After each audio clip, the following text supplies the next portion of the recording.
to a hotel that they went to when in happier times. So they go, and little do they realize that they can check in, but they can't leave. The place is locked down. Cameras have been strategically placed everywhere, and there's a dark web game going on with 4 killers in masks roaming the halls looking to win points, perhaps money. There's a lot of dark web betting on this, and as creative as they can be in their kills. So it is not a good place to spend the night. And I play the ringleader of this takeover, and I'm sort of the calling the shots from my hidden lair with a bunch of monitors, so I can keep track of everything. It's pretty harrowing. I went to the premiere a couple of nights ago, and wow, it's really a fraught and exciting movie. The strange thing is that it was shot like 3.5 years ago, before there was even a vaccine.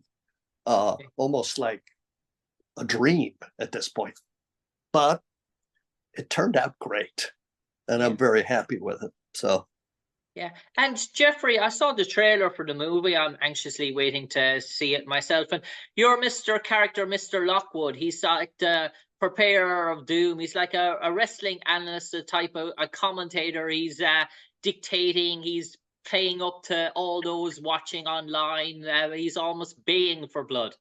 I am calling the shots. That's right. And then things start to go wrong, and then I have to take matters into my own hands. Yeah. And tell me, these type of horror slasher type movies, I imagine for the actors, there are an awful lot of fun to play in terms of hysterics, in terms of in-between sort of takes, in terms of the camaraderie and the lightheartedness involved, even though it's maybe light horror, dare I say. I wouldn't say it's light horror. I would say this is these are the gentlemen that brought you Terrifier 1, Terrifier 2, and in the future Terrifier 3, which are really quite wall-to-wall kills and very graphic. And it's the same, this movie has the same special effects makeup artist who is incredible, very vivid and graphic and shockingly realistic. But this movie takes a different tack. It takes its time. You get to know people before you just kind of kill them, if you know what I mean. So so that's good. You get a little bit more of caring about the people that are going to get killed, you know, as opposed to just killing them and you don't even know who they are. So it's a straight ahead horror movie, and it's quite graphic, but it's not wall to wall. That everything is sort of, I love horror when it's kind of motivated, as opposed to, well, why did they do that? Just to shock us? I'm not a big fan of that. Yeah. And Jeffrey, how did this opportunity come about for you? Did the producers and directors, Mike Levy, did they reach out to you in terms of this sort of role that they had in mind? They did. They just reached out to me. That's the best possible way to get a job. My agent called me, you know, like I say, 3.5 years ago, and said, you got an offer. And I said, well, let me read this thing. Let me talk to these people. And next thing I know, I'm on a plane heading to Pennsylvania.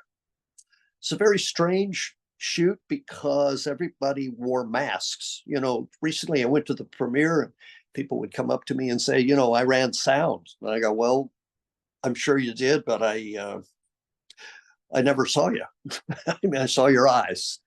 So forgive me if I don't recognize you, because everybody was wearing a mask. It's very strange, including the actors, until just before we were going to shoot. So it was, yes, we were working together, but there was none of that, like, familiarity, camaraderie, getting to know people. So thank God the masks are gone. Yeah, and I imagine obviously you have an all-star cast in the movie. Tony Todd, we know him, an icon in terms of horror movies, and obviously he plays a role in this. And we know the talents of Danielle Harris as well in terms of her acting ability. So when all the parts came together in this sort of movie, it's a good sort of chemistry. You knit very well together. Yes, and of course, as in all movies, you're not exactly working together on the same days. For instance, Tony Todd's a dear friend of mine, but I didn't see him. His stuff was later. Daniel Roebuck's stuff was later. Danielle was supposed to be there, but she got another job. So even though I was in a scene with her, and you wouldn't know it, she wasn't there when I shot.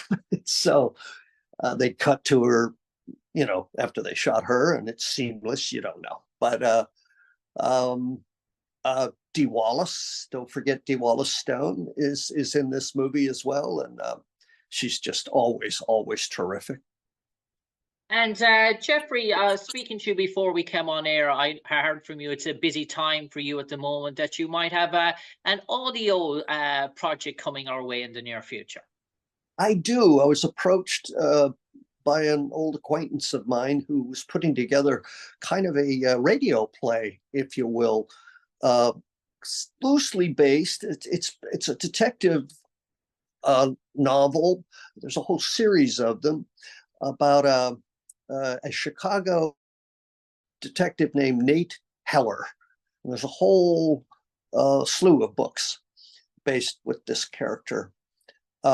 And it's in period, like in the 30s, and it's all about Chicago and politics and corruption and Al Capone and an attempt at assassinating Franklin Delano Roosevelt.